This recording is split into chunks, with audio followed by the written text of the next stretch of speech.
हंसवाहन समायुक्ता विद्यादानं करो मम। सारस्वत मंच पर आसीन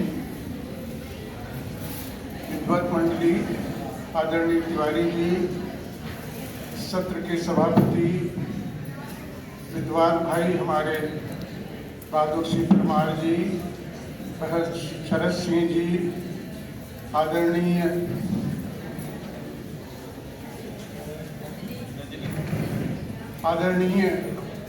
रजनी गुप्त जी, आदरणीय विवेकानंद उपाध्याय जी और इस गौरवशाली महाविद्यालय की यशस्वी प्राचार्य डॉक्टर सरोज गुप्त जी, अग्रिम पंक्ति में बैठे हुए हमारे सभी विद्वान साथी जो हमारे गिद्दी परिवार के हैं और इस सुंदर महाविद्यालय के अपने भविष्य की उज्ज्वलता को और निखारने वाले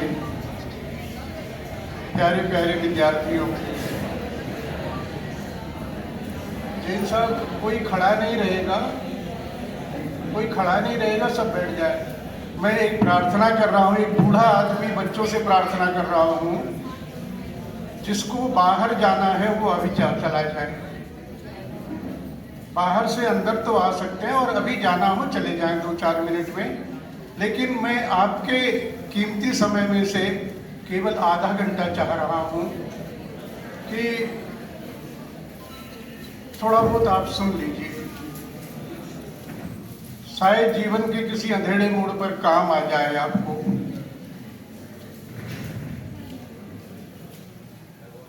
विधायक महोदय जी ने मेरे प्यारे विद्यार्थियों को 2 बार टोका कि आपस में बात मत करिए।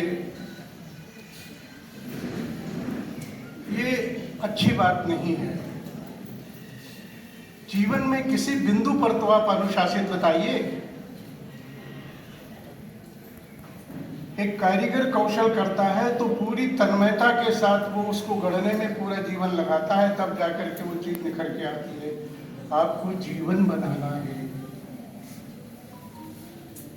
मैं उन दोनों बच्चों को उठा करके सामने ले आऊंगा जो अभी भी आपस में बात कर रहे हैं। तुम दोनों को उठा करके मैं यहां ले आऊंगा और मंच पे बिठाऊंगा कि 5 मिनट बोलिए, आप आइए।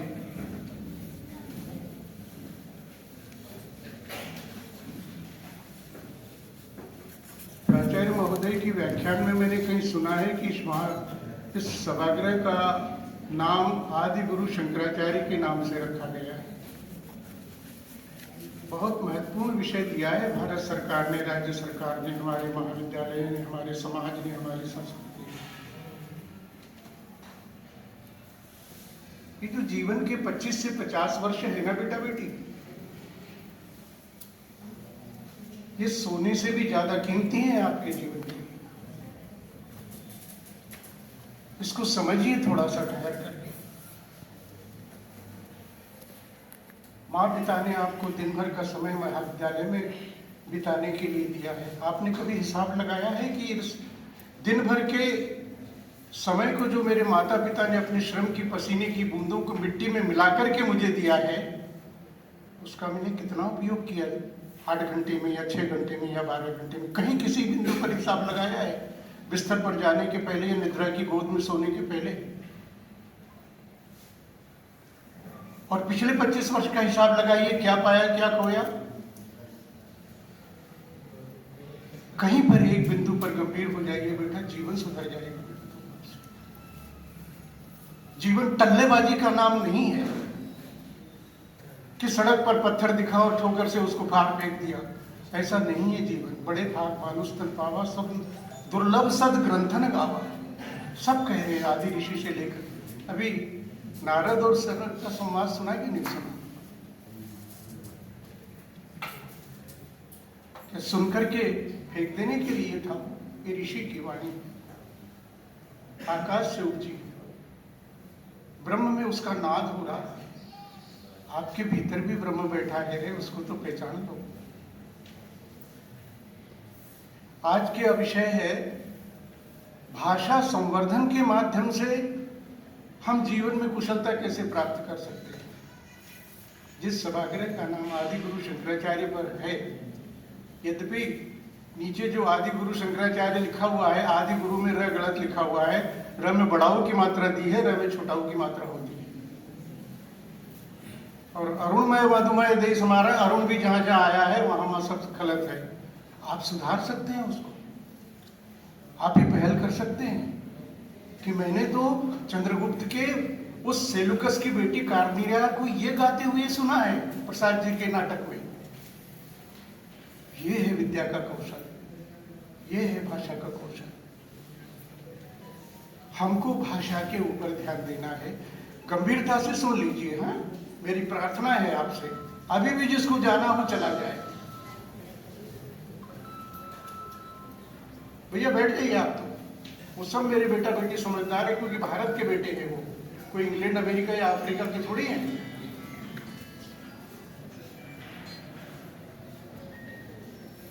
हमारी भारतीय ज्ञान परंपरा के चिंतन में 5 स्व आए हैं। मूल स्व तो एक ही है, 5 स्व आए हैं। और ये स्व जो है ऋषि की, पहले ऋषि की चिंतन परंपरा से लेकर के, ऋग्वेद की वाणी से लेकर के अभी तक हमारे पास है। उसको मेरे बेटा और बीच में ताली कोई नहीं बजाएगा। आपको जितनी बजाना हो, मेरे व्याख्यान के बाद अच्छा लगे तो बजाना, नहीं लगे तो मत बजाना। ऋग्वेद की पहली वाणी से अभी तक 5 स्व आए हैं, उसके आधार पर हमारी पूरी ज्ञान परंपरा विकसित हुई है। सबसे पहला है स्वाभिमान, दूसरा है स्वतंत्रता, स्वाधीनता नहीं। 1947 को हम स्वाधीन हुए हैं। एक शब्द और चलता है आजाद, उसके बारे में मैं कोई ज्ञान नहीं रखता हूं, क्योंकि वो मेरी भाषा का शब्द नहीं है। दूसरा स्व है स्वतंत्रता, हमारा तंत्र होना चाहिए, यानी हमारे बनाए हुए नियमों के आधार पर चलने वाला तंत्र होना चाहिए। और हमारा शरीर का तंत्र ईश्वर के नियमों के द्वारा बनाया हुआ तंत्र होना चाहिए, वो है स्वतंत्रता। और तीसरा स्व है स्वदेशी। पूरी लड़ाई हमने स्वतंत्रता की स्वदेशी के आधार पर लड़ी है। आप सब सोचते रहिए हम स्वदेशी कितने बचे हुए हैं। आचार्य चाणक्य कहते हैं, बेटा बेटी, किसी भी संस्कृति की पहचान 5 बिंदुओं से होती है। 5 भ है, 5 भ। भूमि, भवन, भोजन, भाषा और भेषज यानी औषधि। ये 5 तत्व हैं जिसके आधार पर किसी भी राष्ट्र की संस्कृति का हम पता लगा सकते हैं। उनमें से 5 कुछ हमारे पास बचा है क्या? भूमि हमारी है, लेकिन बेटा बेटी जाना चाहते हैं कहीं और। अभी एक स्वदेश बहन आई थी, रायपुर में मेरी मुलाकात हुई थी स्वदेश से। उसने कहा आपको क्या लगा भारत में? अच्छा, बोले बहुत तारीफ कर रही थी, फिर भी और कुछ आपको लगा? बहुत दुखमय बात है और मैं सच बात कह रहा हूँ। उसने कहा कि यहाँ के युवाओं के भीतर अपनी भूमि के प्रति प्रेम नहीं देखा मैंने। सब पढ़ लिख करके न जाने कहाँ जाना चाहते हैं, क्या क्या बनना चाहते हैं।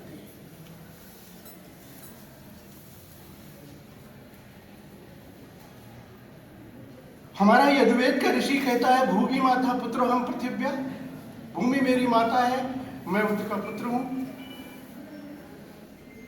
वहां से बात शुरू होती है, भूमि का प्रेम वहां से होता है। स्वदेश, स्वभाषा। और चौथा बिंदु जो मैंने कहा, स्वभाषा। आज हमारे पास स्वभाषा है क्या? इसी पर हमको बात कर रही है। और स्वावलंबन, जिसको हम आत्मावलंबन या आत्मनिर्भरता कह रहे हैं दूसरे शब्दों में बदल करके, ये 5 स्व से निकली है हमारी स्वभाषा। हमारी स्वभाषा, हमारी संविधान में 22 भाषाएं मान्यता प्राप्त है। साहित्य अकादमी में 24 भाषाओं को मान्यता प्राप्त है। इन 22 भाषाओं में एक हिंदी भी है। और हिंदी को समृद्ध कौन कर रही है? हिंदी को समृद्ध कौन कर रही है? हमारी जो स्थानीय बोलियां हैं वो हिंदी को समृद्ध कर रही है। उदाहरण देता हूं मैं, जैसे धसान बेतवा को समृद्ध कर रही है, बेतवा यमुना को समृद्ध कर रही है, यमुना गंगा को समृद्ध कर रही है, और गंगा समुद्र को समृद्ध कर रही है। यह एक क्रम है। यदि धसान सूख जाएगी तो बेतवा का पानी कम हो जाएगा, बेतवा का पानी कम हुआ तो यमुना का पानी कम होगा, यमुना का पानी कम होगा तो गंगा विरल हो जाएगी, गंगा विरल होगी तो समुद्र एक दिन नीचे तक चला जाएगा, कपिल ऋषि के आश्रम से और दूर चला जाएगा, गंगा गंगा सागर है। स्थानीय भाषाओं का, स्थानीय बोलियों का समृद्ध होना बहुत जरूरी है। बुंदेली भाषा का समृद्ध होना बहुत जरूरी है, क्योंकि वही हिंदी को समृद्ध करती है। निमाड़ी का समृद्ध होना बहुत जरूरी है, क्योंकि वही हिंदी को समृद्ध करती है। मालवी का समृद्ध होना बहुत जरूरी है, क्योंकि वही हिंदी को समृद्ध करती है। बघेली को समृद्ध होना बहुत जरूरी है, क्योंकि वही हिंदी को समृद्ध करे। ऐसी ब्रज है, राजस्थानी है, अवधी है, बघेली है, मैथिली है, कुमायूनी है, कितनी बोलियां हैं हमारी। ये सब सहायक नदियां हैं जो हमारी मुख्य नदी को संबल प्रदान कर रही है। आप बुंदेलखंड में रह रहे हैं, बुंदेली से पहले प्रेम करिए, उसके बाद आप हिंदी को अपनी मां से भी बड़ा दर्जा दीजिए, क्योंकि हमारे राष्ट्र की पहचान है। मैं नहीं कह रहा हूं, आचार्य चाणक्य कह गए, जिसने आपकी जिनकी तस्वीर आपने लगा रही, जिनका चित्र आपने लगा रही, जिनकी छवि आपने लगा रही, ये केवल देखने के लिए नहीं है ना। ये चित्र बहुत कुछ हमारी परंपरा को, पूरी परंपरा उसमें ज्ञात हो रही है। और हमें क्या सिखाया गया तिवारी जी? जो जीता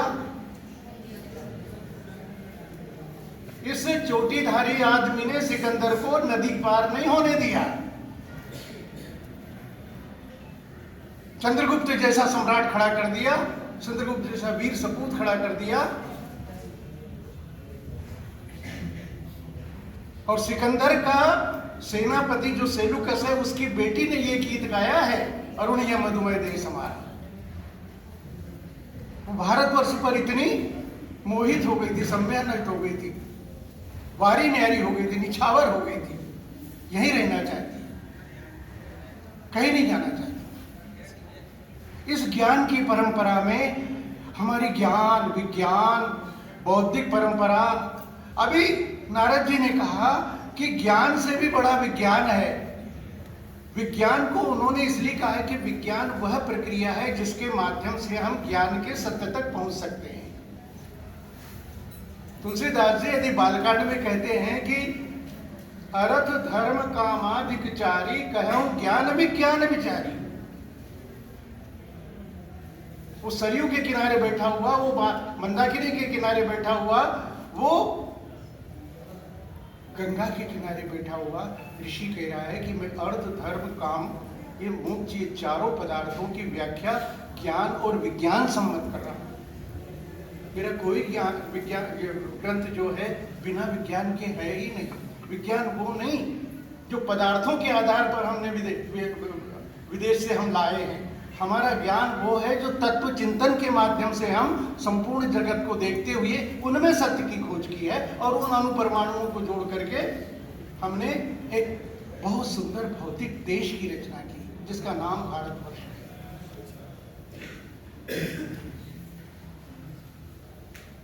ऋषियों की भूमि। जयशंकर प्रसाद की कहानी पढ़िए, पुरस्कार। वो चंपा क्या कहती है जब पूरी की पूरी वाहिनी, समुद्र वाहिनी चली जाती है, बुद्धगुप्त से कहती है, नहीं बुद्धगुप्त तुम जाओ अपने देश, ऋषियों के देश में, सुंदर देश में, हिमालय के देश में, नदियों के देश में, मुझे रहने दो इसी चंपा की। इतना प्यार भूमि से, इतना प्यार अपनी मातृभूमि से, इतना प्यार अपनी माटी से, इतना प्यार अपनी धरती आकाश के बीच में उस माँ की गोद के समान नरम नरम मिट्टी से, जिसने हमारा जीवन संभाला है। इसकी तरफ देखिए बेटा, ये बुंदेलखंड की धरती, 30 लाख पांडुलिपि, 30,000 पांडुलिपियां तो हमने संजय दुबे ने और मैंने इकट्ठी की है। आपका बुंदेलखंड में क्या बढ़ा हुआ है और आप अमेरिका की बात कर रहे हैं। सबसे पहली बात मेरा निवेदन है, आधा घंटा बोलूंगा, मैंने समय दिया है, चाहूं तो मैं 2 घंटा यदि मुझे हो तो मैं अपने बच्चों से बात कर सकता हूं। सबसे पहली बात भाषा कौशल की, मैं क्षमा पूर्वक चाहता हूं, हमारे प्राध्यापकों की भाषा में कौशलता होनी चाहिए। हमारे अध्यापक की भाषा में कुशलता होनी चाहिए। जो पहली कक्षा में पढ़ा रहा है, जो माध्यमिक कक्षाओं में पढ़ा रहा है, उसकी भाषा शुद्ध है कि नहीं, उस शिक्षक महोदय की, इस पे सबसे पहला ज्ञान होना चाहिए, पहले ध्यान होना चाहिए। मैं अपने प्राध्यापक साथियों से भी बहुत निवेदन पूर्वक, क्षमा पूर्वक कहता हूं कि आप विद्यार्थियों को जो बोल रहे हैं, विद्यार्थी आपको ब्रह्म के समान, गुरु के समान, वशिष्ठ के समान, द्रोणाचार्य के समान, राम जी के गुरु वशिष्ठ के समान मान करके वो सुन रहे हैं कि सर बोल रहे हैं तो ब्रह्म वाक्य है, सर जैसा उच्चारण कर रहे हैं वैसा उच्चारण कर रहे हैं। तो प्राध्यापक को सबसे भाषाई कौशल का संवर्धन यदि करना है तो प्राध्यापक को सबसे पहले उच्चारण पर, वर्तनी पर, हिंदी में ऐसा नहीं होता कि उसमें वाक में एल साइलेंट है या प्यूटी पट और ब्यूटी बट होता है, ऐसा ब्यूटी पुट और ब्यूटी बट होता है, ऐसा वहां नहीं होता है। यदि चंद्रबिंदु है तो चंद्रबिंदु का उच्चारण होगा, यदि बिंदु है तो अनुस्वार का तो अनुसार का उच्चारण होगा, अनुनासिक का तो अनुसारिक का होगा। इसका जो ध्यान रख करके भाषा का उच्चारण कर रहा है वही तो भाषा कौशल है, वही तो भाषा संवर्धन है। हम 15 दिन की पढ़ाई करके और भाषा की परीक्षा में उत्तीर्ण होना चाहते हैं, इसका मतलब भाषा को आदमी खड़ा हुआ है आपके सामने उदाहरण करके। मैं 3 घंटे बोलूं, एक भी शब्द यदि अंग्रेजी का आ जाए तो कान पकड़ के मन से नीचे उतार देना और धारा प्रवाह बोलूंगा, क्योंकि कुशलता प्राप्त की ना धीरे धीरे धीरे धीरे। मैं माँ के गर्भ से तो सीख के नहीं आया हूँ, लेकिन आप जैसी उम्र में मैंने देखा कि मेरे प्राध्यापक कैसे पढ़ा रहे हैं, ये प्राध्यापक कैसे हैं तो मेरे ऋषि कैसे होंगे। और ऋषि के वशिष्ठ के यहाँ अगर राम यदि गए तो तुलसी में कैसा लग दिया कि गुरुग्रह गए पढ़न रघुराई अल्पकाल विद्या सुनाई। ये कैसे हो गया, कैसे चमत्कार हो गया। एक निष्ठता, तल्लीनता, एकाग्रता, समर्पण, विद्यार्थी के गुणों से संपन्नता, ये यदि होगी तो विद्या तो आएगी। विद्या किसी की, सरस्वती माँ किसी की चेहरी नहीं है कि बिना बुलाए चली आएगी। आप आराधना करो, पूजा करो, अर्चना करो, वंदना करो, ध्यान लगाओ, मनन करो, चिंतन करो, ये आएगी आपके सामने और ये आपको गोदी में बिठा करके संसार में पूजनीय बना देगी। मैं सच कहता हूँ भाई बहनों, झूठ नहीं बोल रहा मैं। सरस्वती का मंच है, सारस्वत मंच है। दिल्ली के जब बड़े बड़े भवनों में व्याख्यान देता हूँ तो वो लोग कहते हैं कि सर हमने कम से कम 25 वर्ष बाद ऐसी हिंदी सुनी है। आप अपनी भाषा में निपुणता तो प्राप्त करो रे बेटा बेटी। भाषा का उच्चारण, लिखन, शुद्धिकरण, उसको जांचो। हम सपाटे से पढ़ लेते हैं लेकिन पुस्तक में कैसा लिखा है उसको ध्यान नहीं देते, इसलिए हम लिखने में गलती करते हैं। भाषा कौशल का मतलब केवल उच्चारण से नहीं है, भाषा कौशल से मतलब लिखावट से भी है। पुरानी पांडुलिपियां देखिए, आज हजारों साल पहले वो लोग इतने सुंदर लिखावट लिखते थे और हमारे शिक्षक ही लिखावट पर ध्यान नहीं दे रहे तो विद्यार्थी कैसे ध्यान देंगे? विद्यार्थी कैसे ध्यान देंगे? श्याम पट पर यदि हम कोई समीक्षा शास्त्र पढ़ा रहे हैं, पाश्चात्य भारतीय काव्य शास्त्र, तो लाइन में जो लिखा हुआ है वो पूरा का पूरा लाइन ऊपर नीचे नहीं होनी चाहिए, नीचे होनी चाहिए। सरल रेखा सीधी रेखा में होनी चाहिए। बेटा बेटी, सरल रेखा खींचना बहुत कठिन है और आड़ी टेढ़ी में तो कोई मुश्किल या कोई मेहनत और कोई एकाग्रता नहीं लगती है। सरल जीवन जीना बहुत मुश्किल है, टेढ़ा मेढ़ा जीवन तो कोई भी लेके भूल जाता है। सरल जीवन जीने का सबसे पहला सूत्र है अपनी भूमि से प्यार और स्वदेश के जहां तक संभव हो उन चीजों का उपयोग, और तीसरी बात है अपनी भाषा का उपयोग। क्योंकि आपके व्यक्तित्व को बनाने के लिए आप जब किसी से मिलते हैं अपरिचित व्यक्ति से, तो आप क्या पहने हुए हैं, इसलिए चाणक्य ने कहा भाषा भूषा भूषा, और आप कैसे खड़े हैं। फिर जब आप उससे वार्तालाप करते हैं तो आपकी वाणी निकलती है। इसलिए वाणी और कर्म में लालित्य का अनुसरण हो, ये सूत्र वाक्य है आदि गुरु शंकराचार्य का। फिर से सुनिए, वाणी और कर्म में लालित्य का अनुसरण हो, ये कौशल प्रयोग किया है आदि शंकराचार्य ने, कौशल शब्द का प्रयोग किया है अपने उसमें सूत्र वाक्य में। वाणी और कर्म में कुशलता यदि होगी तो लालित्य आएगा। लालित्य यानी शिव, शिव यानी कल्याण, कल्याण यानी आनंद, आनंद यानी मोक्ष। ये सब क्रम जुड़ा हुआ है। तो सबसे पहले भाषा में आप निपुणता प्राप्त कीजिए, कुशलता प्राप्त कीजिए। कुश को बुन करके नाना प्रकार के हमारे यहाँ जीवन उपयोगी वस्तुएं बनाई जाती थी। जो जितना अच्छा बनाता था वो उसको कहते थे कुशल।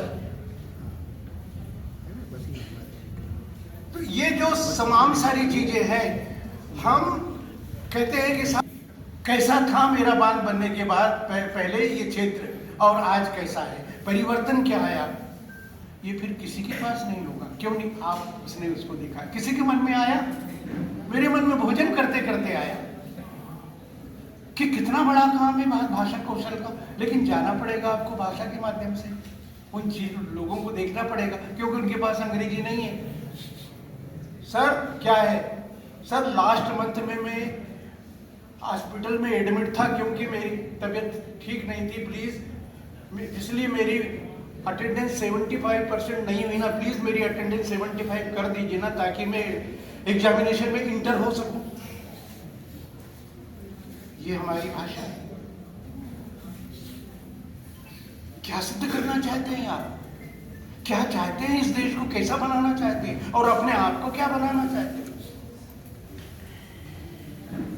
आपने 25 साल जीवन के निकाल दिए, आपके पास भाषा नहीं है, मेरे पास भाषा नहीं आई। क्या कर पाया मैंने? अपनी भाषा से प्रेम नहीं किया। जिस भाषा के पहले शब्द को मैंने अपनी माँ की दूध के गर्माहट के साथ, उसका खून जो दूध के समान बना हुआ था, दूध में परिवर्तित हुआ था, उसको पीकर के मैंने जो शब्द प्राप्त किया, उसको मैं सीख नहीं पाया 25 साल। लौटो, लौटो, ये लौटने का समय है। पूरी दुनिया आपकी तरफ देख रही है, आपकी भाषा की तरफ देख रही है।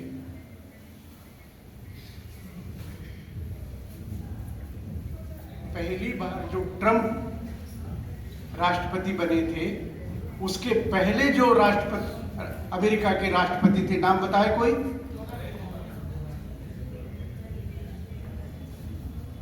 उन्होंने अमेरिका के बजट में 6% बजट हिंदी के विकास के लिए रखा था।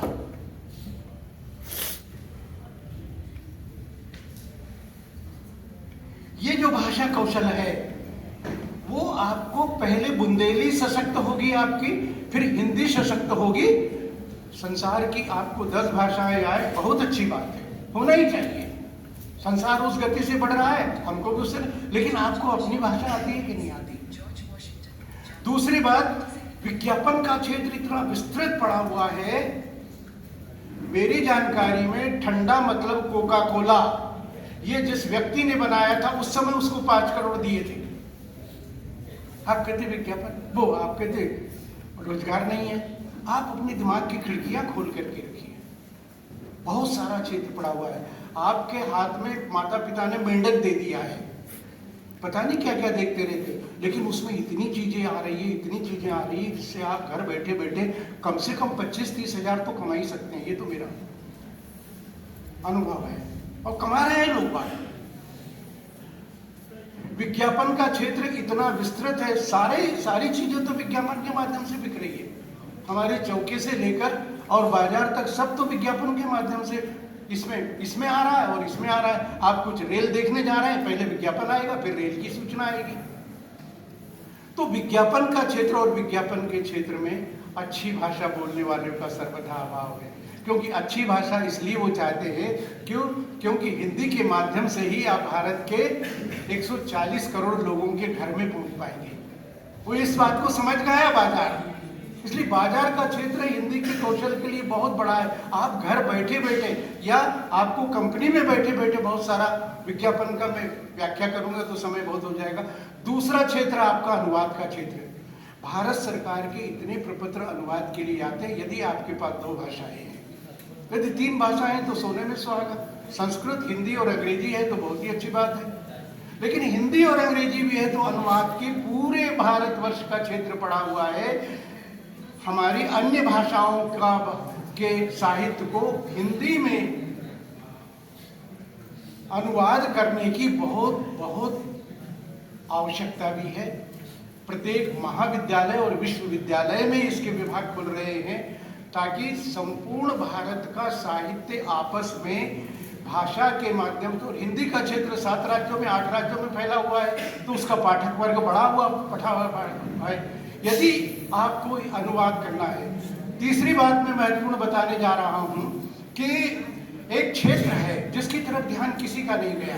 आपके बुंदेलखंड में राई होता है और भी बहुत सारे पर्व हैं, त्योहार है, उसके माध्यम से गीत होता है, उसके माध्यम से छवियां होती है, नृत्य होता है, आयोजन होता है, अनुष्ठान होता है, पूजा पाठ होती है, कर्मनिष्ठा होती है, बहुत सारे। उसकी एक फिल्म बना दी, उसका छोटा सा 5, 10, 15 मिनट का बना दी। देखिए पूरी दुनिया आपको मांगेगी, पूरी दुनिया, और लाखों रुपए में बिक रही हो, लाखों रुपए में। मैं कम बता रहा हूं। अभी गणगौर पर निमाड़ में बनाया है, एक निजी विश्वविद्यालय का कुलाधिपति बैठे हुए हैं तिवारी जी, उन्हीं के समान एक कुलाधिपति ने कहा इसके मैं 2.5 लाख रुपए देता हूं, आप इसको बनाइए।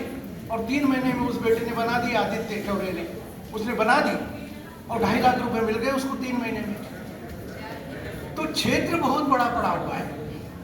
2.5 लाख से उसको कॉन्टेक्ट मिल गया और 2.5 लाख में अपने 5 साथियों को लेकर के, एक छविकार को लेकर के और दूसरे ध्वनिकार को लेकर के वो चला गया और उसने बना दी। 2.5 लाख रुपए उसने 3 महीने में कमा लिए।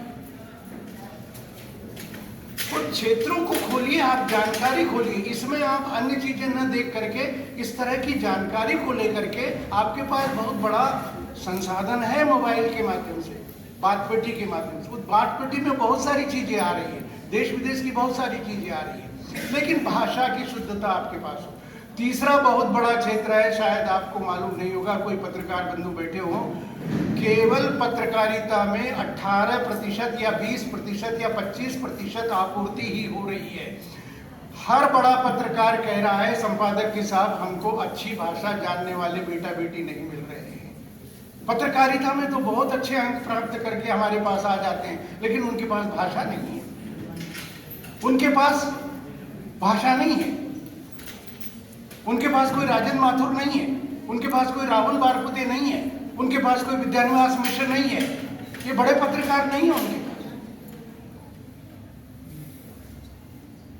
तो क्योंकि आप कहते हैं कि भाषा जो है ये समाचार पत्र बिगाड़ रहे हैं, उनकी व्यवस्था है कि उनके संवाददाताओं को हिंदी आती ही नहीं है, तो वो बहुमंजिला इमारत की जगह मल्टी स्टोरी लिख देते हैं और कुतर्क करते हैं। ये पत्रकारिता जगत का सच है कि केवल 25% आपूर्ति ये बड़े बड़े पत्रकारिता संस्थानों से जो निकल रहे हैं उनके पास भाषा नहीं है विद्यार्थियों के पास। आप पत्रकारिता कर लीजिए, 2 वर्ष का कोर्स, 2 वर्ष का पाठ्यक्रम है और अच्छी हिंदी आपकी होगी तो 100 पत्रकार, 100 अखबार जो है आपको लेने के लिए तैयार होंगे और आपकी भाषा का अनुकरण करेंगे। मेरे पास चीज़ें बहुत है, छोटा सा बटवा है लेकिन चीज़ें बहुत है। आपके पास कभी समय मिला तो बहुत सारी बातें करेंगे। आप भाषा में समृद्ध होइए, भाषा आपको समृद्ध करेगी, देश आपको समृद्ध करेगा, देश में मान मिलेगा। और भगवान ने जब आपको दो पांव, दो हाथ दिए हैं। तो चौथे अध्याय में कर्मण्येवाधिकारस्तु, गीता में ऐसा ही नहीं कहा आप कर्म तो करिए, सफलता तो आपके पास होगी, लेकिन वाणी की सफलता, वाणी की कुशलता आपके विद्यार्थी जीवन में आ जाए। तो मैं अपना अनुभव कहता हूँ, मैं तो किसान का बेटा हूँ, मिट्टी के ढेले में से आया हूँ, खेतों में से, लेकिन कुशलता प्राप्त करिए, दुनिया आपको पूजेगी। कोई भी एक भाषा, अंग्रेजी में कर लीजिए, संस्कृत में कर लीजिए, हिंदी में कर लीजिए, एक भाषा में कुशलता प्राप्त कर लीजिए आप, और फिर ज्ञान भी आएगा, विज्ञान भी आएगा, समाज भी सम्मान देगा, राष्ट्र भी सम्मान देगी, और राष्ट्र के गौरव के रूप में आप प्रतिष्ठित होगे। ईश्वर करे आप ऐसा हो आपके जीवन में।